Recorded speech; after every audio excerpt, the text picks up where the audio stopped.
আসসালামু আলাইকুম। রংপুর রাইডার্স কি সত্যি সত্যি প্লে অফসে খেলতে পারবে 26 বিপিএল এ? বাংলাদেশ প্রিমিয়ারে এখনো পর্যন্ত 6টা দল খেলছে। তাদের মধ্যে রংপুর রাইডার্স এর কথা আলোচনা করতে চাই।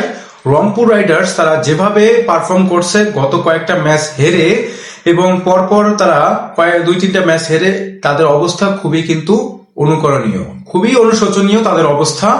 তাদের যে অবস্থা এখন বর্তমানে পয়েন্ট টেবিলে তারা 4 নম্বরে অবস্থানে রয়েছেন, তবে তারা কি শেষ পর্যন্ত যারা থাকতে পারবেন?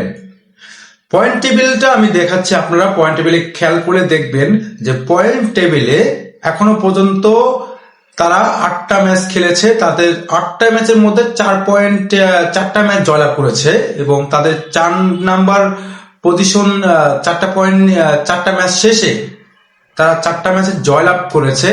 এই 4টা ম্যাচের জয়লাভের কারণে তাদের পয়েন্ট হচ্ছে 8 এবং তারা পয়েন্ট টেবিলে 4 নম্বরে রয়েছেন।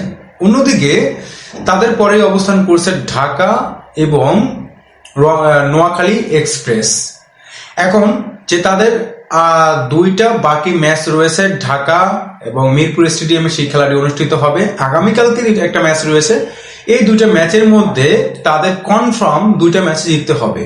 একটা ম্যাচ জিতলে কোন রকমে তারা চান্স পাবে।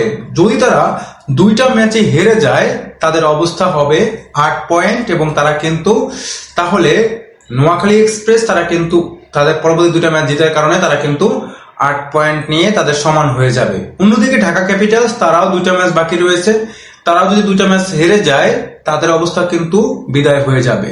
অন্যদিকে নোয়াখালী এক্সপ্রেস তারা কিন্তু ভালো পারফর্ম করেছে গত ম্যাচে এবং আগের ম্যাচ পরপর দুইটা ম্যাচ জেতার কারণে তারা কিন্তু পজিশনে রয়েছে এখনো পর্যন্ত, কাগজের কলমে তারা রয়েছে।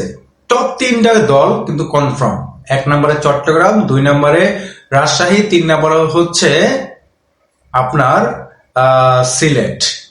এবং এই পর্যায়ে রংপুর রাইডার্সের আর কয়টা দল বাকি রয়েছে, আর কয়টা ম্যাচ বাকি রয়েছে সেটা একটু জানার চেষ্টা করি। এখন তাদের একটা ম্যাচ আগামীকাল কি খেলা হবে নোয়াখালী এক্সপ্রেসের সাথে এবং খেলা হবে ঢাকা ক্যাপিটালসের সাথে।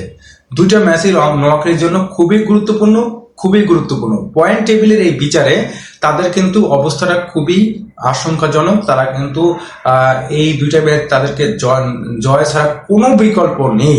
তাদেরকে এই দুইটা ম্যাচ জয়লাভ করতেই হবে এবং তারা জয়লাভ করতে পারলে সেরা 4-এ থাকতে পারবে বলে আমার কাছে মনে হয়। পরে আরেকটা ম্যাচ রয়েছে ঢাকা ক্যাপিটালসের সাথে। ঢাকা ক্যাপিটালসের সাথে তারাও কিন্তু মুখে থাকবে জেতার জন্য, কারণ ঢাকা ক্যাপিটালসের 4টা পয়েন্ট খুবই প্রয়োজন। তারা 4টা পয়েন্ট করতে পারলে তারাও কিন্তু 8 পয়েন্ট হয়ে যাবে, তাহলে তাদের কিন্তু 4 নম্বর পজিশনে থাকার সম্ভাবনা থাকবে।